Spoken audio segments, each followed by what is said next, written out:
Au Centre international de conférences de Bamako, là où les voix retentissent avec force, se déroule le dialogue national, une rencontre d'une importance capitale pour l'avenir de la nation.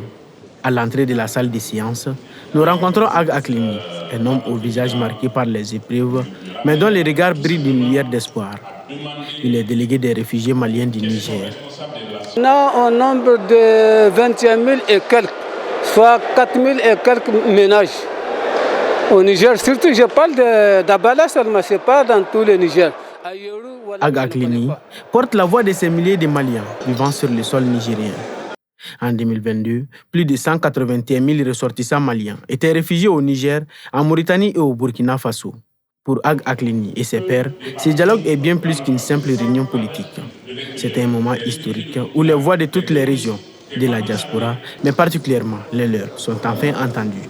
Ils vont non seulement relater ce qu'ils ont vécu et ce qui a causé aussi le problème au niveau de leur localité, mais j'ai eu à causer avec certaines personnes parmi eux. Donc ils m'ont fait savoir que vraiment ils ont besoin de la présence même de l'État dans leur localité par rapport au développement. La participation à ce dialogue-là est une très bonne chose. C'est une très bonne chose pour l'image même du dialogue, aussi pour la paix tant souhaitée par les Maliens dans son ensemble. Aujourd'hui, c'est eux qui sont les premières victimes. Donc ces réfugiés qui sont au niveau du Burkina, de l'Algérie, de la Mauritanie. Donc leur présence compte beaucoup. À l'intérieur, les discussions sont animées, parfois houleuses, mais toujours dans un profond désir de trouver des solutions durables aux défis auxquels le Mali est confronté. Les délégués s'élèvent, prennent la parole avec assurance pour défendre les intérêts de leur région.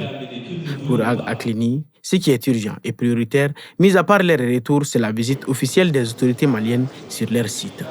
Nous sommes fait 12 ans, 16 mars 2012 à nos jours, on n'a pas une visite officielle de nos autorités.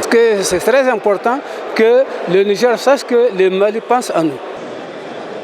En dehors des séances officielles, les échanges se poursuivent dans les couloirs, lors des pauses café ou sous l'ombre des arbres du jardin. Les délégués se rencontrent, discutent, parfois se disputent, mais toujours dans un esprit de respect mutuel et de recherche de consensus. Ag Aklini lui quitte les séances avec un sentiment de devoir accompli. Les dialogues intermaliens étaient portés par la volonté inébranlable de ces hommes et femmes déterminés à construire un avenir meilleur pour leur pays. Leur souhait commun est que la paix revienne au Mali.